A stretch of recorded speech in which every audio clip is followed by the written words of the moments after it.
தொடர்ந்து வழக்கம் போல நம்முடைய குடும்பங்களுக்காக ஜெபிக்க போகிறோம். நம்முடைய குடும்பங்களில் கர்த்தருடைய ஆசீர்வாதம் இறங்கி வர வேண்டும். ஆமேன், ஹல்லேலூயா. எல்லாரும் நம்ம குடும்பமாக தான் இருக்கிறோம். ஒவ்வொருத்தரும் குடும்பத்தில் தான் இருக்கிறோம். தனியாக இருக்கிறேன்னு யாரும் சொல்ல முடியாது. நமக்கு உறவினர்கள் இருக்காங்க, நண்பர்கள் இருக்காங்க, பெற்றோர் இருக்கிறாங்க, மனைவி, கணவன், பிள்ளைகள், இப்படி நிறைய பேர் இருக்கிறாங்க. அப்போ ஒரு சில நேரங்களில் சொந்தங்கள் இருந்தாலும் இல்லாதது போல இருக்கிற சூழ்நிலை இருக்கலாம். ஆனால் நம்ம குடும்பங்களுக்காக ஜெபிக்க ஜெபிக்க ஜெபிக்க நம்முடைய குடும்பங்களில் ஒரு பெரிய மாற்றம் உண்டாவதை நாம் காண முடியும். ஹல்லேலூயா, கர்த்தருக்கு ஸ்தோத்திரம். இப்போவும் நம்ம ஜெபிக்க போகிறோம். எல்லாரும் வேதத்தை நீங்கள் திறந்து கொள்ளுங்கள். வேதத்தை நான் உங்களுக்கு வாசிக்க விரும்புகிறேன். மல்கியா தீர்க்கதரிசியின் புத்தகம் 4ஆம் அதிகாரம் 3ஆம் வசனத்தை வாசிக்க கேட்போம். மல்கியா 4:3.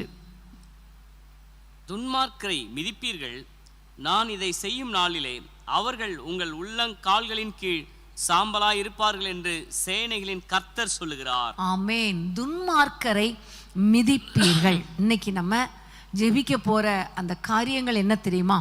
நம்ம மிதிக்க வேண்டிய காரியங்கள், மிதிக்க வேண்டிய காரியங்கள். அப்போ மிதிக்க வேண்டிய காரியங்கள்லாம் இதில் வசனம் சொல்லுது. துன்மார்க்கரை மிதிப்பீர்கள் அப்படின்னா நமக்கு யாரெல்லாம் கோபப்படுத்துகிறாங்களோ, நமக்கு விரோதமாக இருக்கிறாங்களோ, இல்லை சேட்டை பண்ணுறாங்களோ, குடிகாரங்களாக இருக்காங்களோ, அவங்களெல்லாம் பிடிச்சி மிதிக்கணும் அப்படி கிடையாது. துன்மார்க்கரை மிதிப்பீர்கள் என்றால் என்ன அர்த்தம்? அவர்களுக்கு பின்பாக கிரியை செய்கிற சத்ருவின் கிரியைகளை மிதிப்பீர்கள். ஆமேன், ஹல்லேலூயா. அந்த கிரியைகளை, அந்த ஆவிகளை மிதிக்கும் பொழுது அவர்கள் எப்படி இருப்பாங்களா? நம்முடைய உள்ளங்கால்களின் கீழே சாம்பலாய் இருப்பார்கள். அப்படின்னா என்னது? ஒன்றுமில்லாமல் சாம்பலாய் போய் விடுவார்கள். ஆமேன், ஹல்லேலூயா. ஆண்டவர் சொல்லியிருக்கிறார், துன்மார்க்கர் என்று சொன்னால், சத்துருக்கள் என்று சொன்னால், இந்த உலகத்தில் நமக்கு இருக்கிற ஒரே சத்துரு பிசாசு தான், இல்லையா? இந்த பிசாசுக்கு விரோதமாக தான் நம்ம ஜெபிக்கணும். ஏற்கனவே ஆண்டவர் லூக்கா 10:19 சொல்லியிருக்கிறார், சர்ப்பங்களை மிதிக்க நான் உங்களுக்கு அதிகாரம் கொடுத்திருக்கிறேன். அப்போ சத்ருவின் சகல கிரியைகளை மிதிக்க, சர்ப்பத்தின் கிரியைகளை மிதிக்க ஆண்டவர் நமக்கு அதிகாரம் கொடுத்திருக்கிறார். நியாயாதிபதிகளில் தெபோராள் சொல்லும் பொழுது, என் ஆத்துமாவே, நியாயாதிபதிகள் 5ஆம் அதிகாரம் 21, என் ஆத்துமாவே நீ பலவானை மிதித்தாய் அப்படின்னு சொல்லுகிறாங்க தெபோரா சொல்றா, அவ யுத்தத்துக்கு போனாலும் அவளுடைய ஆத்துமா மிதிச்சது. இன்னைக்கு நம்ம அதை தான் செய்ய போகிறோம். நம்முடைய ஆத்துமாவில் ஒரு யுத்தம் பண்ண போகிறோம். சத்ருவின் சகல கிரியைகளையும் மிதித்து நம்ம எல்லாரும் ஒரு வெற்றி எடுக்க போகிறோம். ஆகவே இப்போ எல்லாரும் ஜெபிக்க போகிற காரியம், ஆண்டவரே, எங்கள் குடும்பங்களுக்கு விரோதமாக எழும்புகிற சத்ருவின் கிரியைகளை நாங்கள் அழிக்கிறோம் அல்லது மிதிக்கிறோம். ஆமேன், ஹல்லேலூயா. எல்லாரும் கண்களை மூடி ஆண்டவரை நோக்கி நம்ம ஜெபிக்கலாமா? ஆண்டவரை நோக்கி சொல்லுங்க, அப்பா, எல்லா சத்ருவின் கிரியைகளை மிதிக்கிற அந்த அபிஷேகத்தினால இப்போ எங்களை நிரப்புங்கன்னு கேளுங்க. இப்பொழுது ஆண்டவர் உங்கள் குடும்பத்துக்கு விரோதமாய் எழும்புகிற துன்மார்க்க கிரியைகள், துன்மார்க்கருடைய ஆவிகள், உங்களை சுற்றி இருக்கிற எல்லா பொல்லாத மனுஷிக ஆவிகள், பொல்லாத சர்ப்பத்தின் கிரியைகள், பொல்லாத பிசாசின் தந்திரங்கள், இவை எல்லாவற்றையும் மிதிக்கிற ஒரு அபிஷேகத்தினால கர்த்தர் நம்மை நிரப்ப போகிறார். அந்த அபிஷேகத்தோடு கூட நம்ம எல்லாரும் ஜெபிக்கலாமா? அன்பின் ஆண்டவரே, உம்மை நன்றியோடு நாங்கள் துதிக்கிறோம், உம்மை ஸ்தோத்திரிக்கிறோம். அப்பா ஆண்டவரே, ஒவ்வொரு குடும்பங்களுக்கு விரோதமாக சில பிசாசின் கிரியைகள் ஆண்டவரே இருக்கிறதப்பா. அந்த சத்ருவின் கிரியைகளை இயேசுவின் நாமத்தில், இன்றைக்கு உம்முடைய வல்லமையுள்ள நாமத்தினாலே ஒவ்வொருவரும் மிதிக்கிற அந்த அபிஷேகத்தினால உம்முடைய பிள்ளைகளை நிரப்புவீராக. அப்படி அவர்கள் மிதிக்கும் பொழுது, அதை மேற்கொள்ளும் பொழுது அப்பா, அவைகள் சாம்பல் ஆவதாக, சுட்டரிக்கப்படுவதாக நாங்கள் ஜெபிக்கிறோம்.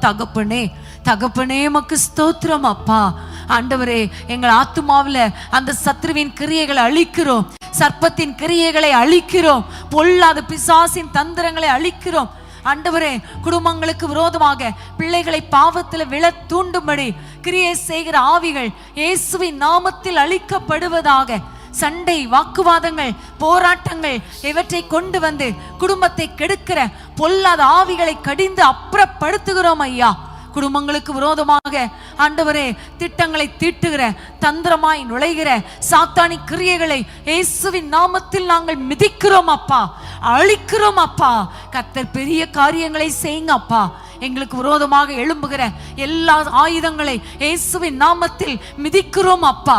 பில்லிசூனிய கட்டுகள் மிதிக்கப்படுவதாக ஆண்டவரே, சத்ருவின் கிரியைகள் அழிக்கப்படுவதாக. இயேசுவின் இரத்தத்தை ஒவ்வொரு வீடுகளில் தெளிக்கிறோம் அப்பா. ஒரு அற்புதம் நடப்பதாக, சத்துருக்கள் அழிக்கப்படுவார்களாக, சத்ருவின் கிரியைகள் அழிக்கப்படுவதாக, எல்லாம் நிர்மூலமாவதாக என்று நாங்கள் ஜெபிக்கிறோம். நீர் பொறுப்பெடுத்து கொண்டதற்காய் ஸ்தோத்திரம். குடும்பங்களுக்கு விரோதமாய் போராடுகிற ஆவிகளை அழித்து விட்டதற்காய் ஸ்தோத்திரம். இயேசுவின் நாமத்தில் பிதாவே, ஆமென், ஆமென். மலைகளை தாண்டிடுவே, கடும் பள்ளங்களை கடந்திடுவே. மலைகளை தாண்டிடுவே, கடும் பள்ளங்களை கடந்திடுவே. சதிகளை முறியடிவே, சாத்தானை ஜெயித்திடுவே. சொல்லுவோம், சதிகளை பிசாசின் சதிகளை முறியடிப்பே, மிதித்து போடுவே. சதிகளை முறியடிப்பே, சாத்தானை ஜெயித்திடுவே. நீர் என்னோடு இருக்கும்போது என்னாடு வெற்றி வெற்றியே. நீர் என்னோடு இருக்கும்போது என்னாடு வெற்றி வெற்றியே. தோல்வி எனக்கில்லையே, நான் தோற்று போவதில்லையே. தோல்வி எனக்கில்லையே, நான் தோற்று போவதில்லையே. இயேசு என்னோடு இருக்கும்போது என்னாடு வெற்றி வெற்றியே. இயேசு என்னோடு இருக்கும்போது என்னாடு வெற்றி வெற்றியே. ஆமென், ஹல்லேலூயா. சத்ருவின் சகல கிரியைகளையும் நம்ம விசுவாசத்தோடு மிதிக்கும் பொழுது எல்லா கிரியைகள் சுட்டரிக்கப்பட்டு ஓடிவிடும். ஆமென், ஹல்லேலூயா. யோசுவா 3ஆம் அதிகாரத்தை திருப்பிக் கொள்ளுங்கள். 8ஆம் வசனத்தை வாசிக்க கேட்போம். யோசுவா 3:8. உடன்படிக்கை பெட்டியை சுமக்கிற ஆசாரியரை பார்த்து, நீங்கள் யோர்தான் தண்ணீர் ஓரத்தில் சேரும்போது யோர்தானில் நில்லுங்கள் என்று நான் கட்டளையிடுவாயாக என்றார். நீ கட்டளையிடுவாயாக. இந்த இடத்திலே பார்க்கிறோம், உடன்படிக்கை பெட்டி சுமக்கிற ஆசாரியர்கள். அவர்கள் என்னன்னு உங்களுக்கு சம்பவம் தெரியும். இஸ்ரவேல் ஜனங்கள் பிரயாணம் பண்ணி வந்து கொண்டிருக்கும் பொழுது கானான் தேசத்துக்குள்ளே நுழைவதற்கு முன்பாக யோர்தான் தடையாக இருக்கிறது. ஆசீர்வாதத்தை சுதந்திரிப்பதற்கு இந்த யோர்தான் தடையா இருக்கிறது. இந்த யோர்தான் அறுப்பு காலம் முழுவதும் கரை புரண்டு ஓடும். ஆனா யோசுவாவை பார்த்து கர்த்தர் சொல்லுகிறார், இந்த அதாவது உடன்படிக்கை பெட்டியை சுமக்கிற ஆசாரியர்கள் அந்த யோர்தான்ல நிக்கணும். அப்படின்னா என்ன அர்த்தம்? யோர்தானை மிதிக்கணும். ஆமென், ஹல்லேலூயா. உடன்படிக்கை பெட்டியை சுமக்கிற ஆசாரியர்கள். இன்னைக்கு நீங்களும் நானும் தான் ஆசாரியர்கள் இல்லையா? இயேசுவை சுமக்கிற ஆசாரியர்கள் நம்ம தான். இயேசு நம்ம உள்ளத்துல இருக்கிறார் இல்லையா? அப்போ ஆண்டவரை நம்ம சுமந்து கொண்டு இருக்கிறோம். ஆசாரியர்களாகிய நாம் ஒவ்வொருவரும் நம்முடைய குடும்பத்தின் ஆசீர்வாதத்தை தடையாயிருக்கிற அந்த யோர்தானை மிதிக்கணும். ஆமென், ஹல்லேலூயா. தடைகளை நீங்கள் மிதிக்கும் பொழுது எல்லா தடைகளும் அப்படியே தகர்ந்து விடும். வழி நமக்கு கிடைக்கும். ஆமென். மிதிக்கணும் அப்படின்னா யோசிச்சுட்டு இருக்காதீங்க. நம்ம முன்னேறி செல்லணும். தடைகள் வந்தாலும் முன்னேறி செல்லணும். ஏன்னா ஏசப்பா என் கூட இருக்கிறார், அவருடைய பிரசன்னம் என்னோடு கூட இருக்கிறதுங்கிற ஒரு சந்தோஷத்தோடு கூட நீங்க முன்னேறி செல்லும் பொழுது கர்த்தர் தடைகளை உடைத்து போடுவார். இன்னைக்கு நம்முடைய குடும்பத்தின் ஆசீர்வாதத்துக்கு தடையாயிருக்கிற எல்லா காரியங்களையும் அவர் தகர்த்து அந்த காரியங்களின் மேல மிதித்து நம்ம ஜெபிக்க போகிறோம். கர்த்தர் அற்புதங்களை செய்ய போகிறார். ஆமென், ஹல்லேலூயா. அன்பின் தகப்பனே, உம்மை நன்றியோடு துதிக்கிறோம் அப்பா. உம்முடைய பிள்ளைகள் ஆசீர்வாதத்தை சுதந்திரித்துக் கொள்வதற்கு என்னென்ன தடைகள் இருக்கிறதோ அந்த தடைகள் இயேசுவின் நாமத்தில் விலகுவதாக ராஜா. இயேசுவின் நாமத்தினாலே உம்முடைய பிள்ளைகள் முன்னோக்கி போகும் பொழுது, அவர்கள் அந்த தடைகளை மிதிக்கும் பொழுது, அந்த தடை இருந்த இடம் தெரியாமல் பிளந்து போகட்டும், அகன்று போகட்டும் அப்பா, தகர்ந்து போகட்டும் அப்பா. தகப்பனே, திருமண தடைகள் மாறுவதாக, ஏற்ற துணைகளை கொண்டு வாங்கப்பா. இந்த பிரேயர்ல யாரெல்லாம் இணைந்திருக்கிறாங்களோ, திருமணத்துக்காக காத்திருக்கிறாங்களோ, பிள்ளைகளின் திருமணத்துக்காக காத்திருக்கிறாங்களோ, அவர்களுக்கு அற்புதங்கள் நடக்கட்டும் அப்பா. கற்ப தடைகள் விலகட்டும். திருமணமாகி பல வருடங்கள் ஆகியும் குழந்தை இல்லாமல் இருக்கிற பிள்ளைகளுக்கு இயேசுவின் நாமத்தில் அந்த தடைகள் உடைக்கப்படட்டும். கற்பத்தின் கனி கிடைக்கட்டும் அப்பா. அப்பா, எல்லா காரியங்களிலும் ஆண்டவரே, பொருளாதாரத்தில் இருக்கிற தடைகள் விலகட்டும், வேலை கிடைக்கட்டும், ப்ரமோஷன் கிடைக்கட்டும், வீடுகள் கட்டப்படட்டும் ஐயா. வீட்டை கட்டுவதற்கு இருக்கிற எல்லா தடைகளும் மாறட்டும், குடும்பங்கள் நிம்மதியாய் வாழட்டும் ஐயா. அவருடைய ஆசீர்வாதத்துக்கு தடையாய் இருக்கிற எல்லா கிரியைகளை இப்பொழுது நாங்கள் ஆண்டவரே, உம்மை சுமக்கிற நாங்கள், உம்மை சுமக்கிற ஆசாரியர்களாகிய நாங்கள் அந்த தடைகளை மிதிக்கிறோம் அப்பா. கர்த்தர் அற்புதங்களை செய்வீராக, இயேசுவின் நாமத்தில் பிதாவே, ஆமென், ஆமென். யோர்தான் நதி போன்ற சோதனையிலும் சோர்ந்தமிழ்ந்து மாளாதே. யோர்தான் நதி போன்ற சோதனையிலும் சோர்ந்தமிழ்ந்து மாளாதே. ஆக்கும் ஜெயதொனியோடு பாதுகாத்த அன்பை என்றும் பாடுவே. ஆக்கும் ஜெயதொனியோடு பாதுகாத்த அன்பை என்றும் பாடுவே. இயேசு என்னும் நாமமே, நாமமே என் ஆத்மாவின் கீதமே, கீதமே. இயேசு என்னும் நாமமே, நாமமே என் ஆத்மாவின் கீதமே, கீதமே. என் நேசரே சுவை நான் என்றும் ஏற்றி மகிழ்ந்திடுவேன். என் நேசரே சுவை நான் என்றும் ஏற்றி மகிழ்ந்திடுவேன். என் நேசரே சுவை நான் என்றும் ஏற்றி மகிழ்ந்திடுவேன். ஆமென், ஹல்லேலூயா. ஆண்டவர் நம்முடைய ஆசீர்வாதத்தை அனுபவிப்பதற்கு தடையாக இருக்கிற எல்லா காரியங்களையும் நம்ம மிதிக்கும் பொழுது கர்த்தர் உடைத்து போட்டு விட்டார். அல்லது ஜெபிக்கும் பொழுது, விசுவாசத்தோடு முன்னேறும் பொழுது எல்லா காரியங்களையும் உடைத்து போட்டு இருக்கிறார். இனி ஆசீர்வாதங்களை நீங்கள் சுதந்திரிக்க போகிறீர்கள். ஆமென், ஹல்லேலூயா. உபாகமம் 33ஆம் அதிகாரம், உபாகமம் 33:29 வசனத்தை நம்ம வாசிக்கலாம். எல்லாம் அந்த வசனத்தை குறித்து வைத்து கொள்ளுங்க. ஆண்டவரை நோக்கி ஜெபத்தில் நீங்க மிதியுங்க. இந்த சத்துருவின் கிரியைகளை, இந்த காரியங்கள் எல்லாம் நீ மிதிக்க கர்த்தர் கிருபை கொடுப்பார். அப்பொழுது கண்டிப்பா ஆசீர்வாதம் உங்களுடையதாகும். ஆமென். உபாகமம் 33:29. இஸ்ரவேலே, நீ பாக்கியவான், கர்த்தரால் ரட்சிக்கப்பட்ட ஜனமே, உனக்கு ஒப்பானவன் யார்? உனக்கு சகாயம் செய்யும் கேடகமும் உனக்கு மகிமை பொருந்திய பட்டயமும் அவரே.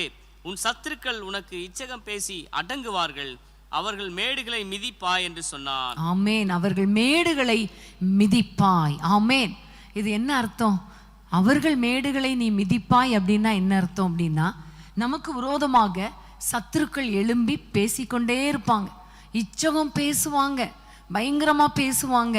அவங்களுக்கு எல்லாம் காரியங்கள் சாதகமாக இருக்குது, நல்ல பிளெஸ்ஸிங் இருக்குது, ஆசீர்வாதம் இருக்குது, டக்கு டக்குன்னு திருமணம் நடந்துரும், குழந்தை பிறந்துரும், நிம்மதியாக வீடை கட்டிடுவாங்க. எல்லா ஆசீர்வாதங்களும் உடனே உடனே வந்த உடனே அவங்களுக்கு என்ன எண்ணம்னா, நாங்கள் தான் பெரியவங்க, இஸ்ரவேல் ஜனங்கள் பாக்கியவான்களாக இருந்தால் கூட அவங்கள விட நாங்கள் பெரியவங்க என்று அவர்கள் பெருமையாய் பேசி, நான் உங்களை ஒருவேளை இச்சைகமாய் பேசி நிந்தித்து உங்களை அவமானப்படுத்தி இருக்கலாம். நீங்கள் கூட நினைக்கலாம், நான் ஏசப்பா பிள்ளை தானே, ஆண்டவரை நேசிக்கிற பிள்ளை தானே, நான் ஜெபிக்கிற பிள்ளை தானே, ஆனால் அவங்க அப்படி இருக்கிறாங்களே, நான் இப்படி இருக்கிறேனே அப்படின்னு நீங்கள் நினைக்கலாம். ஆனால் நீங்கள் ரட்சிக்கப்பட்ட பிள்ளையாய் இருந்தால், ஆண்டவரால கனம் பெற்ற ஒரு பிள்ளையாய் இருந்தால் கர்த்தர் என்ன செய்வார் தெரியுமா?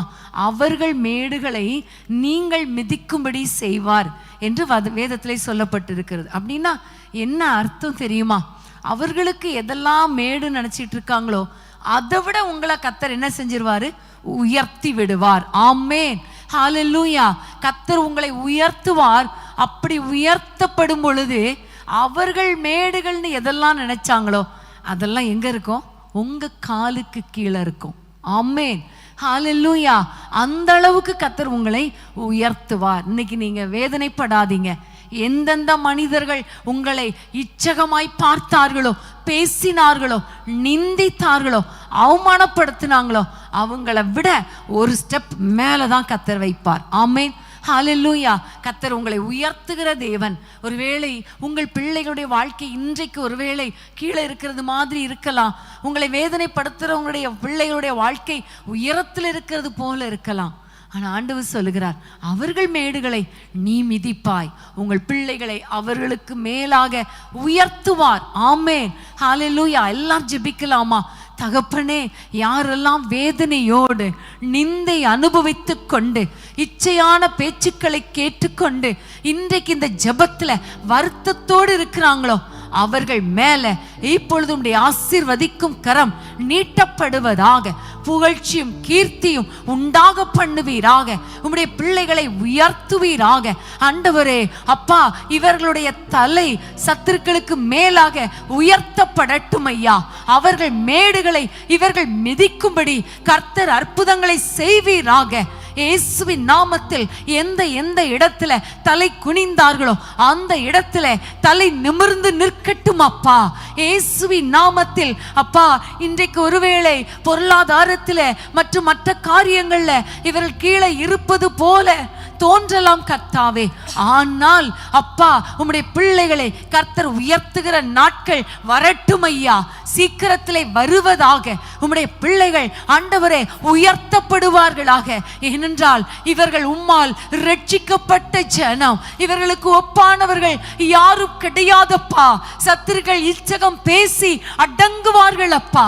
அவர்களை பார்க்கிலும் ஆண்டவரே உம்முடைய பிள்ளைகளை உயர்த்தி உயர்த்தி அவர்கள் மேடுகளை இவர்கள் மிதிக்கும்படி செய்கிறதற்காக உமக்கு ஸ்தோத்திரம். இனி இவர்கள் ஒரு காலம் கஷ்டப்படக்கூடாது, வேதனைப்படக்கூடாது, நிந்திக்கப்படக்கூடாது, உயர்த்தப்படுவார்களாக. உம்முடைய ஆசீர்வாதம் அவர்கள் சிரசின் மேல் தங்கி இருப்பதாக. இயேசுவின் நாமத்தில் பிதாவே, ஆமென், ஆமென். புழுதியில் இருந்து என்னை தூக்கி விட்டீரே, குப்பையில் இருந்த என்னை உயர்த்தி விட்டீரே. புழுதியில் இருந்த என்னை தூக்கி விட்டீரே, குப்பையில் இருந்த என்னை உயர்த்தி விட்டீரே. பெருந்திலே என்னை பிரபுக்களோடு உயர்த்திடுவேன் முழு இதயத்தோடு.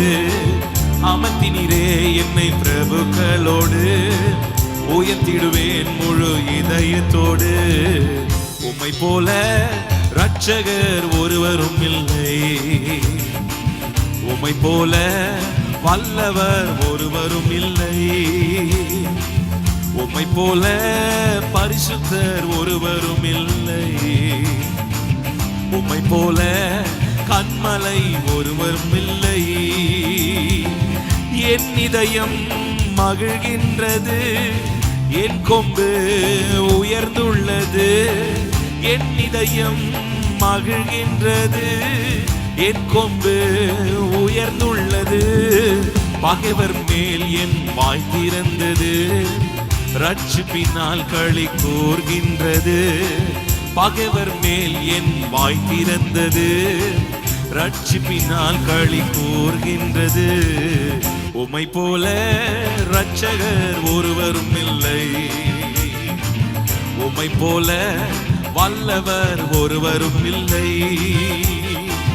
உம்மை போல பரிசுத்தர் ஒருவரும் இல்லை, உம்மை போல கன்மலை ஒருவரும் இல்லை. ஆமென், ஹல்லேலூயா. ஆண்டவர் நம்மை உயர்த்தும் போது எப்படி உயர்த்துவார் பாருங்க.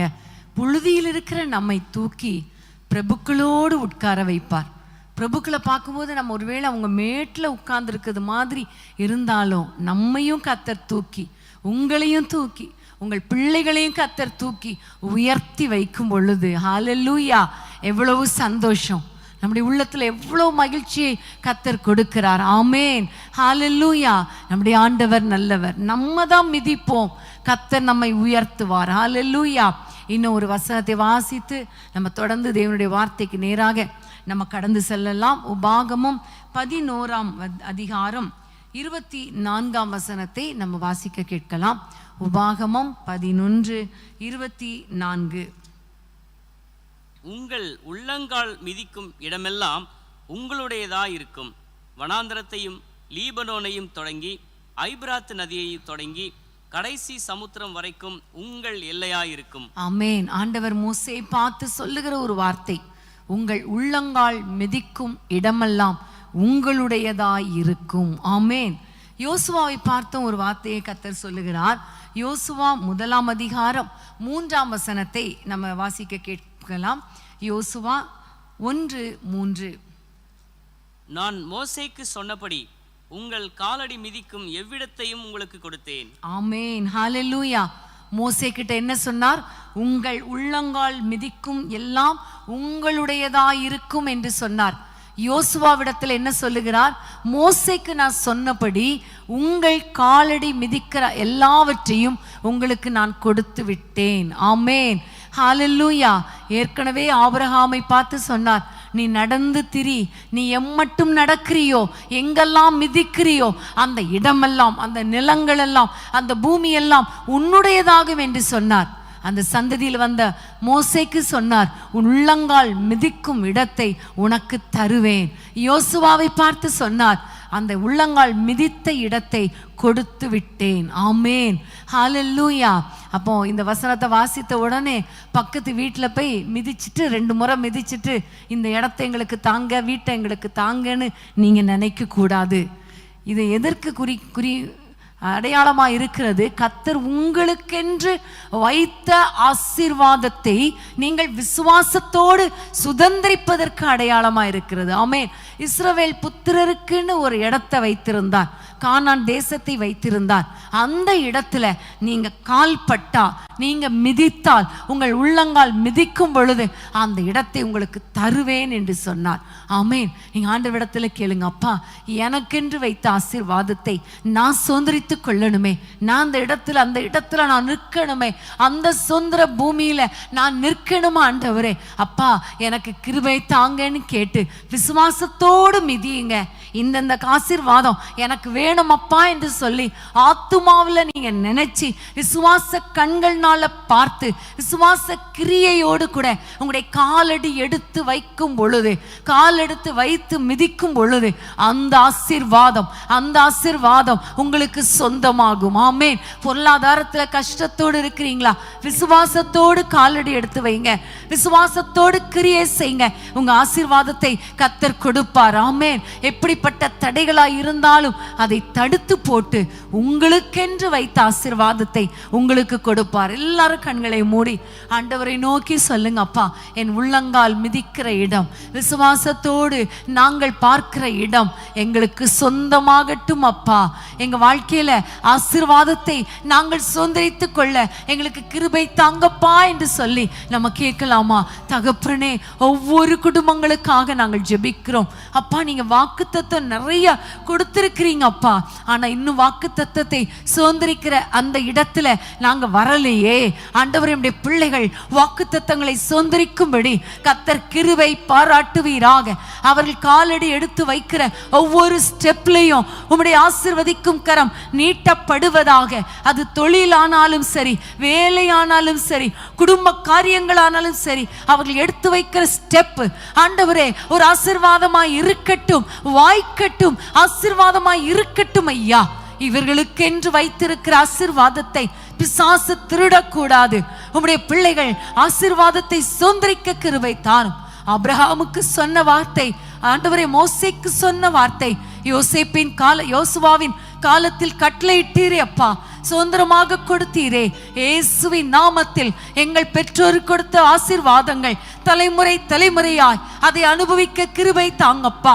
தலைமுறை தலைமுறையாய் அந்த சுதந்திர பாகத்தை அனுபவிக்க விடாதபடிக்கு கிரியை செய்கிற சத்ருவின் கிரியைகள், கோர்ட் கேஸ்ல இருக்கிற காரியங்கள் இயேசுவின் நாமத்தில் ஒரு முடிவுக்கு வருவதாக. பெற்றோரின் சுதந்திரத்தை பிள்ளைகள் அனுபவிக்க கிருபை கொடுப்பீராக ராஜா. எல்லாவற்றுக்கும் மேலாக தகப்பனே, பரம தகப்பனே, உம்முடைய ஆசீர்வாதங்களை உம்முடைய பிள்ளைகள் அனுபவிக்கும்படி உம்முடைய பிள்ளைகளுக்கு கிருபை கொடுப்பீராக. எல்லா குடும்பங்களையும் ஆசீர்வதிங்க. அவர்கள் மிதிக்கிற காரியங்கள் சொந்தமாகட்டும், ஆசீர்வாதத்தை அனுபவிக்கட்டும். இயேசுவின் நாமத்தில் பிதாவே, ஆமென், ஆமென். செல்லும் இடமெல்லாம் என்னோடு இருந்து என்னை கனப்படுத்துவீ. தகப்பன் தேசத்துக்கு திரும்பும் வரையில் என்னை காப்பாற்றுவீர். செல்லும் இடமெல்லாம் என்னோடு இருந்து என்னை கனப்படுத்துவீர். தகப்பன் தேசத்துக்கு திரும்பும் வரையில் என்னை காப்பாற்றுவீர். சொன்னதை செய்யும் அளவும் என்னை கைவிடவே மாட்டீ. சொன்னதை செய்யும் அளவும் கைவிடவே மாட்டீ. ஏல் பெத்தேல், இது வானத்தின் வாசல். ஏசையா, ஆசீர்வாதத்தின் வாசல். ஏல் பெத்தேல், இது வானத்தின் வாசல். எல்லாரும் சேர்ந்து கரங்களை தட்டி பாடலாமா? செய்யா, ஆசீர்வாதத்தின் வாசல். தலை சாய்க்கும் கல் நீரையா, மூளை கல் நீரையா. தலை சாய்க்கும் கல் நீரையா, மூளை கல் நீரையா. தலை சாய்க்கும் கல் நீரையா, மூளை கல் நீரையா. தலை சாய்க்கும் கல் நீரையா, மூளை கல் நீரையா. எல் பெத்தேல், ஏல் பெத்தேல், இது வானத்தின் வாசல். ஏசையா, ஏசையா, வாசல். சொல் எல் பெத்தேல், ஏல் பெத்தேல், இது வானத்தின் வாசல். ஏசையா, ஆசீர்வாதத்தின் வாசல். மேற்கு கிழக்கு வடக்கு தெற்கு பரம்பு வா என்றீரே. பூமியின் தூளை போடும் சந்ததி பெருகும் என்று வாக்குரைத்தீரே. மேற்கு கிழக்கு வடக்கு தெற்கு பரம்பு வா என்றீரே. பூமியின் தூளை போடும் சந்ததி பெருகும் என்று வாக்குரைத்தீரே. சொன்னதை செய்யும் அளவும் என்னை கைவிடவே மாட்டீ. சொல்லுங்க, உங்களுக்கு சொன்னதை அவர் செய்து முடிப்பார், நிறைவேற்றி முடிப்பார். அவர் கைவிட மாட்டார்.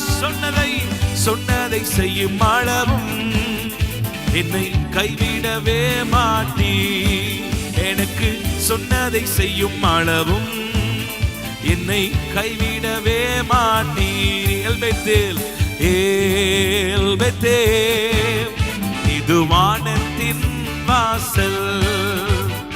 ஏசையா, ஆசீர்வாதத்தின் வாசல். ஏல் பெத்தேல், ஏல் பெத்தேல், இது வானத்தின் வாசல். ஏசையா, ஆசீர்வாதத்தின் வாசல். பூமியின் வம்சங்கள் உனக்குள்ளும் சந்ததிக்குள் ஆசீர்வதிக்கப்படும். ஆசீர்வாத வாய்க்காலாக என்னை மாற்றினீரே. பூமியின் வம்சங்கள் உனக்குள் சந்ததிக்குள் ஆசீர்வதிக்கப்படும். ஆசீர்வாத வாய்க்காலாக என்னை மாற்றினீரே. சொன்னதை செய்யும் அளவும் என்னை கைவிடவே மாட்டீ. எனக்கு சொன்னதை செய்யும் அளவும் என்னை கைவிடவே மாட்டீ. எனக்கு சொன்னதை செய்யும் அளவும் என்னை கைவிட. எல்லாரும் சேர்த்து சொல்லுங்க, சொன்னதை செய்யும் அளவும் இம்மளவும் என்னை கைவிடவே மாட்டீ. ஏல் பெத்தேல், இது வானத்தின் வாசல். ஏசையா, ஆசீர்வாதத்தின் வாசல் எல்பெத்தே எல்பெத்தே. இது வானத்தின் உங்கள் வீடு ஒரு ஜெபம் வீடாய் வானத்தின் வாசலாய் மாறுவதாக சொல்லுங்க. வாதத்தின் வாசல் எல்பெத்தே எல்பெத்தே. இது வானத்தின் வாசல் ஏசையா ஆசீர்வாதத்தின் வாசல்.